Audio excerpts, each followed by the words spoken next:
यह एक high scoring love suspense film है जिसमें इतालवी सेक्सी देवी मोनिका बेलुची अपनी खूबसूरती के चरम पर हैं। कथानक इतना खूनी है और अंत इतना अप्रत्याशित है कि यह सांस रोक देने वाला है। मेरा मानना है कि पुरुषों और महिलाओं के बीच प्यार के बारे में थोड़ी समझदारी रखने वाले दर्शकों को अंत का अनुमान लगाना मुश्किल हो सकता है। कहानी 1995 में पेरिस, फ्रांस में होती है। पुरुष नायक विंसेंट अपनी मंगेतर लिली के साथ विवाह मंडप में प्रवेश करने वाला है। शादी की पूर्व संध्या पर विंसेंट एक ग्राहक के साथ सहयोग पर चर्चा करने के लिए एक कैफे में जा रहा है। कैफे के नीचे सार्वजनिक टेलीफोन बूथ से गुजरते समय वह अनजाने में एक महिला को किसी से फोन पर बात करते हुए सुनता है। फोन के दूसरी तरफ वाला व्यक्ति महिला का प्रेमी लगता है। कॉल की सामग्री को देखते हुए ऐसा लगता है कि महिला ने अपने प्रेमी के साथ संबंध तोड़ लिया है और दावा किया है कि उसे विश्वास नहीं था कि उसके प्रेमी की पत्नी के साथ हुई कार दुर्घटना एक दुर्घटना थी। विंसेंट को स्वाभाविक रूप से अजनबियों की बातचीत में कोई दिलचस्पी नहीं है, लेकिन जब वो टेलीफोन के पास से गुजरा तो उसने पाया कि वो महिला के साथ बातचीत कर रहा था। जब वो फोन बूथ पर पहुंचा तो उसे अचानक याद आया कि फोन पर महिला की आवाज उसकी पूर्व प्रेमिका मोनिका से बहुत मिलती जुलती थी, जो 2 साल पहले अलविदा कहे बिना चली गई थी।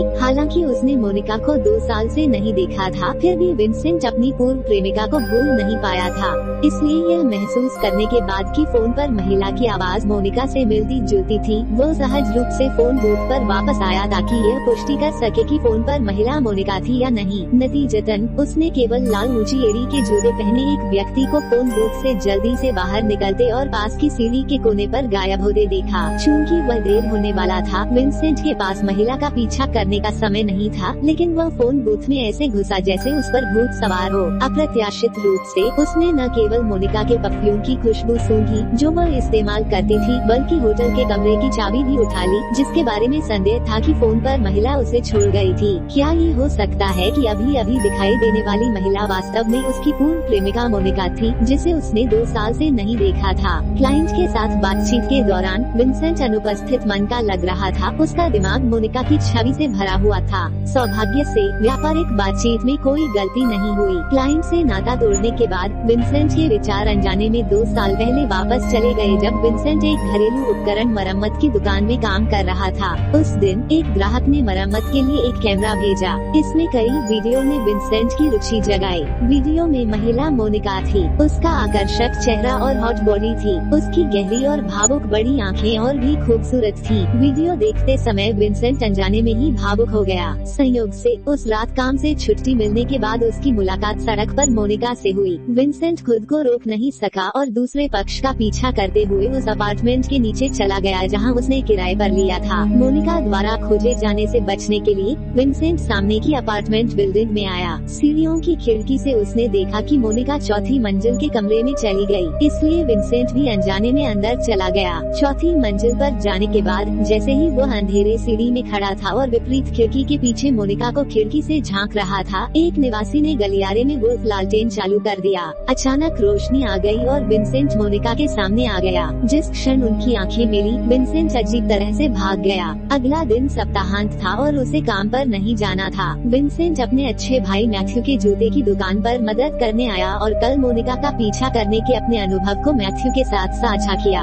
अप्रत्याशित रूप से जैसे ही उसने अपना पैसा नीचे रखा, उसने अचानक मोनिका को जूते की दुकान में जाते देखा। भाग्य कभी कभी इतना अद्भुत और अकथनीय होता है। मोनिका को फिर मैथ्यू की दुकान में लाल ऊंची एड़ी के जूते की एक जोड़ी से प्यार हो गया। चूंकि दुकान में मोनिका के लिए सही आकार नहीं था, इसलिए मोनिका ने एक जूते पर अपना फोन नंबर लिख दिया। बॉक्स और स्टोर में मदद कर रहे विंसेंट से पूछा कि अगर उसके पास स्टॉक है तो समय पर उससे संपर्क करें। जब विंसेंट ने जूते का बॉक्स लिया तो उसने पाया कि मोनिका न केवल अपने घर से चली गई थी, बल्कि जूते के बॉक्स पर लैंडलाइन नंबर और एक तारीख का संदेश लिखा था। ये पता चला कि मोनिका विंसेंट के पीछा करने वाले व्यवहार से अच्छी तरह वाकिफ थी। उसने कुछ समय पहले ही अपने प्रेमी से ब्रेकअप किया था और विंसेंट को उसका पीछा करने का मौका देने का फैसला किया। मोनिका के निमंत्रण संदेश को देखकर विंसेंट तुरंत बहुत खुश हुआ। अगले कुछ समय में उनकी भावनाएं तेजी से गर्म हुई और उन्होंने जल्द ही अपने रिश्ते की पुष्टि कर दी। मोनिका एक स्टेज एक्टर थी। विंसेंट अक्सर उसके प्रदर्शन देखने जाता था। थिएटर के पास एक छोटा सा चौक उनकी पुरानी डेट प्लेस बन गया।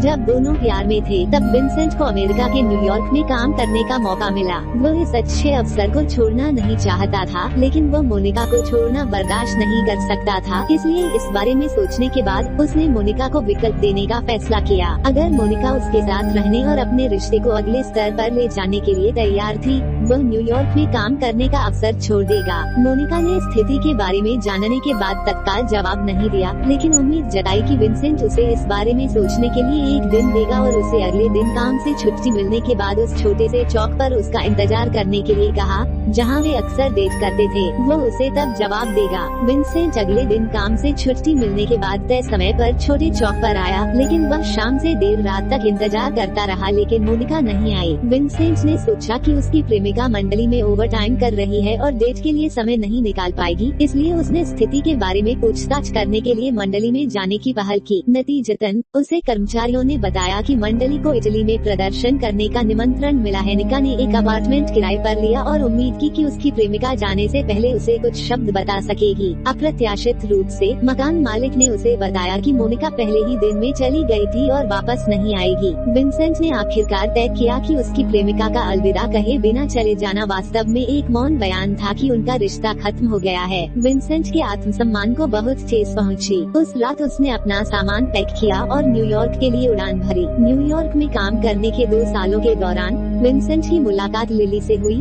जो विदेश में पढ़ रही एक अमीर लड़की थी। लिली भी पेरिस, फ्रांस से थी। हालांकि वह मोनिका की शादी एक सपने के सच होने जैसी थी। उसका उसके साथ बहुत अच्छे संबंध थे। वह बहुत खुश थी। उसका उसके साथ बहुत अच्छे संबंध थे। वह न केवल सुंदर थी, बल्कि उसके साथ बहुत अच्छे संबंध भी थे। वह भी बहुत खुश थी। उस समय लिली को अपनी शादी के बारे में कोई पता नहीं था। वह न केवल सुंदर थी, बल्कि उसके साथ बहुत अच्छे संबंध भी थे। वह भी बहुत खुश थी। उस समय लिली को अपनी शादी के बारे में कोई पता नहीं था। वह न केवल सुंदर थी, बल्कि उसके साथ बहुत अच्छे संबंध भी थे। वह बहुत खुश थी। इस समय कमरा खाली था, लेकिन बिस्तर गंदा था। जाहिर है कि कोई मेहमान अभी अभी वहाँ ठहरा था। विंसेंट को कमरे में पाउडर का एक डिब्बा मिला, जो मोनिका द्वारा अक्सर इस्तेमाल किया जाने वाला ब्रांड था। इससे विंसेंट को और अधिक यकीन हो गया कि इस कमरे में वर्तमान में रहने वाला व्यक्ति उसकी पूर्व प्रेमिका मोनिका है, और उसने तुरंत कमरे में रहने का फैसला किया। विंसेंट ने कमरे में मोनिका के वापस आने का इंतजार किया, लेकिन वह पूरी रात इंतजार करता रहा जब तक कि वह सो नहीं गया, लेकिन उसने मोनिका को नहीं देखा। जब वह अगले दिन उठा तो विंसेंट को अतिथि कक्ष की एस्ट्रे में फटे हुए अखबारों का ढेर मिला। अखबार पर एक रिपोर्ट थी कि बॉस बाई नामक एक अमीर पेरिस के व्यवसायी की पत्नी श्रीमती बाई 2 दिन पहले एक कार दुर्घटना में उसकी मृत्यु हो गई थी और उसका अंतिम संस्कार होने वाला था। इसने विंसेंट को मोनिका और उसके प्रेमी के बीच की बातचीत की याद दिला दी। क्या ये हो सकता है कि मोनिका और बॉस बाई नामक ये धनी पेरिस का व्यवसाय भूमिगत प्रेमी थे? यदि ऐसा है तो बॉस बाई को मोनिका का ठिकाना पता होना चाहिए। ये कहने के बाद विंसेंट कमरे से बाहर निकल गया और उसने जो चाबी उठाई थी उसे होटल के फ्रंट डेस्क पर वापस कर दिया और फिर अपना नाम और एक फोन नंबर फ्रंट डेस्क पर छोड़ दिया और उनसे कहा कि वे इस चाबी के साथ कमरे में रहने वाले अतिथि को बताएं कि जब वह वापस आए तो उसे फोन करें, क्योंकि वह चिंतित था कि उसकी मंगेतर लिली को पता चल जाएगा कि वह झूठ बोल रहा है। विंसेंट ने होटल के फ्रंट डेस्क क्लर्क को अपना घर और दफ्तर का फोन नंबर देने की हिम्मत नहीं की, लेकिन अपने अच्छे दोस्त मैथ्यू का नंबर छोड़ दिया। होटल से निकलने के बाद विंसेंट ने नोटिस पर दिए पते का अनुसरण किया और श्रीमती बाई के अंतिम संस्कार में आ गया। बॉस बाई, जिसने अभी अभी अपनी पत्नी को खोया था, दुखी नहीं दिख रहा था। अंतिम संस्कार समाप्त होते ही वह जल्दी से चला गया। विंसेंट जल्दी से पीछे चला गया बॉस बाई की कार। रास्ते में बॉस बाई ने गाड़ी रोकी और एक लाल गुलाब खरीदा, मानो वह किसी महिला से मिलने जा रहा हो। विंसेंट ने उसका पूरा पीछा किया और आखिरकार बॉस बाई को एक अपार्टमेंट के दरवाजे पर आते देखा। हालांकि उसने बहुत देर तक दरवाजा खटखटाया, लेकिन किसी ने जवाब नहीं दिया। घर का मालिक घर पर नहीं लग रहा था। बॉस बाई को निराश होकर अपार्टमेंट के दरवाजे पर लाल गुलाब और अपने हाथ में एक पत्र रखना पड़ा। बॉस बाई के जाने के बाद विंसेंट आगे बढ़ा और चुपके से दूसरे पक्ष द्वारा छोड़ा गया पत्र खोला। प्राप्तकर्ता वास्तव में मोनिका थी। बॉस बाई ने पत्र में मोनिका से आखिरी बार मिलने की विनती की। ऐसा लग रहा था कि दोनों वास्तव में एक प्रेमी रिश्ते में थे। विंसेंट ने पत्र को पढ़ने के बाद फाड़ दिया। फिर उसने मोनिका को अपने नाम से एक पत्र लिखा और उसे कल रात पुरानी जगह थिएटर के पास छोटे से चौराहे पर मिलने के लिए कहा। इस तरह चाहे मोनिका होटल या अपार्टमेंट में वापस आए, उसे पता चल जाएगा कि विंसेंट उसे ढूंढ रहा है। पत्र लिखने के बाद विंसेंट अपने घर चला गया। दोस्त पोलो के घर गया और उसे पिछले 2 दिनों में हुई सारी बातें बताई। उसने 2 दिन वहीं रहने का प्रस्ताव भी रखा। ये जानने के बाद कि विंसेंट अपनी मंगेतर लिली को बताए बिना गुप्त रूप से अपनी पूर्व प्रेमिका की तलाश कर रहा था, पोलो को लगा कि यह अनुचित है, लेकिन वो उसकी भावनाओं को समझ सकता था। ये पता चला कि पोलो ने हाल ही में रोना नाम की एक नई प्रेमिका बनाई थी। रोना पोलो के प्रति गर्म और ठंडी थी और पोलो को चिंतित और नुकसान में महसूस कराती थी। अगर कोई अचानक एक दिन अलविदा कहे बिना चला जाता है, तो पोलो सोचता है कि वो विंसेंट की तरह ही अनिच्छुक होगा। संयोग से पोलो की नई प्रेमिका रोना भी एक स्टेज एक्टर है और मोनिका के समान ही थिएटर में परफॉर्म करती है। हालांकि रोना दिन में एक पूर्णकालिक नर्स है और केवल कभी कभी रात में अंशकालिक भूमिका निभाने के लिए थिएटर जाती है, इसलिए वो मोनिका से परिचित नहीं है। पोलो के घर पर एक दिन और एक रात बर्बाद करने के बाद विंसेंट अगले दिन शाम को मोनिका के आने की उम्मीद में थिएटर के पास छोटे से चौराहे पर आ गया। हालांकि उसे बहुत निराशा हुई जब मोनिका न तो अपॉइंटमेंट पर आई और न ही पोलो के घर पर फोन किया। मानसिक रूप से अस्थिर विंसेंट फिर से मोनिका के अपार्टमेंट में आया। वह जानता था कि मोनिका को अपार्टमेंट बिल्डिंग के नीचे मेल बॉक्स में एक अतिरिक्त चाबी रखी गई थी। अगर कोई चाबी लाना भूल गया और घर में प्रवेश नहीं कर सका, इसलिए पोलो ने मोनिका के घर के मेल बॉक्स की तलाशी ली और एक अतिरिक्त चाबी ढूंढी। विंसेंट ने चाबी का इस्तेमाल करके मोनिका का दरवाजा खोला और घर में घुस गया। मोनिका घर पर नहीं थी, लेकिन घर में क्षतिग्रस्त एड़ी वाले लाल ऊंची एड़ी के जूते की एक जोड़ी ने विंसेंट का ध्यान आकर्षित किया। जूते मोनिका ने 2 साल पहले पोलो के स्टोर में खरीदे थे। विंसेंट ने उस समय व्यक्तिगत रूप से मोनिका को जूते दिए। जैसे ही विंसेंट ऊंची एड़ी के जूते को देख रहा था और विचारों में खोया हुआ था, दरवाजा खुलने की आवाज। विंसेंट अचेतन रूप से उसके बगल में कोठरी में छिप गया। जल्द ही उसने दरवाजा खुलने की आवाज सुनी। एक व्यक्ति रोते हुए घर में चला गया। विंसेंट ने सोचा कि यह मोनिका थी जो घर वापस आई थी, इसलिए वह बस कोठरी से बाहर चला गया और उससे पूछना चाहता था कि क्या दुखद बात हुई। ये पता चला कि घर में प्रवेश करने वाला व्यक्ति मोनिका नहीं बल्कि एक अजीब महिला थी। वो खिड़की पर बैठी थी और बेहद दुखी दिख रही थी। विंसेंट की अचानक उपस्थिति ने महिला को इतना डरा दिया कि वो लगभग खिड़की से बाहर गिर गई। सौभाग्य से विंसेंट आगे बढ़ा और त्रासदी से बचने के लिए उसे जल्दी से पकड़ लिया। विंसेंट के उद्देश्य के बारे में जानने के बाद अजीब महिला को होश आया और उसने उसे बताया कि उसका नाम भी मोनिका है और वह एक नर्स है। जिस व्यक्ति ने फोन के ऊपर कॉल किया था और होटल के कमरे की चाबी छोड़ी थी, विंसेंट अचेतन रूप से उसके बगल में कोठरी में छिप गया। जल्द ही उसने दरवाजा खुलने की आवाज सुनी। एक व्यक्ति रोते हुए घर में चला गया। विंसेंट ने सोचा कि यह मोनिका थी जो घर वापस आई थी, इसलिए वह बस कोठरी से बाहर चला गया और उससे पूछना चाहता था कि क्या दुखद बात हुई।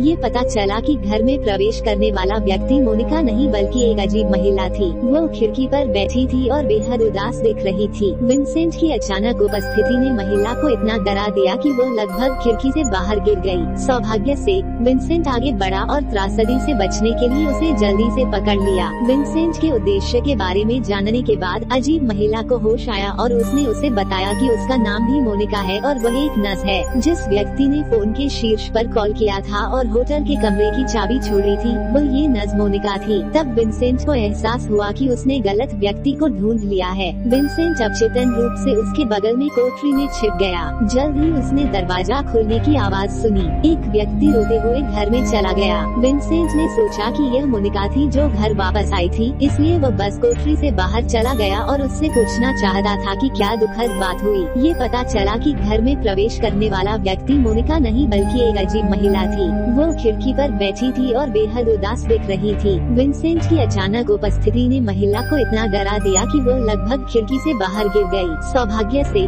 विंसेंट आगे बढ़ा और त्रासदी से बचने के लिए उसे जल्दी से पकड़ लिया। विंसेंट के उद्देश्य के बारे में जानने के बाद अजीब महिला को होश आया और उसने उसे बताया कि उसका नाम भी मोनिका है और वह एक नर्स है। जिस व्यक्ति ने फोन के शीर्ष पर कॉल किया था और होटल के कमरे की चाबी छोड़ी थी, वो ये नर्स मोनिका थी। तब विंसेंट को एहसास हुआ कि उसने गलत व्यक्ति को ढूंढ लिया है।